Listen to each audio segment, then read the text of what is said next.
কারারক্ষীরা যে তাদের যে সমস্যার কথা বলে, তাকে একটা বড় সমস্যা তাদের খাওয়ার মান ঠিক নেই। এটার ভিতরে একটা বড় ধরনের ঝামেলা আছে। এটার ভিতরে আপনারা যারা যারা ইনভলভ আছেন তারা সাবধান হয়ে যান। কোনো ধরনের ছাড় দেওয়া হবে না।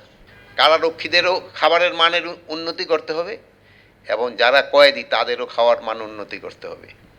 যেইভাবে হোক ঘুষ বন্ধ করতে হবে। এটার কিন্তু কোনো অল্টারনেটিভ নাই।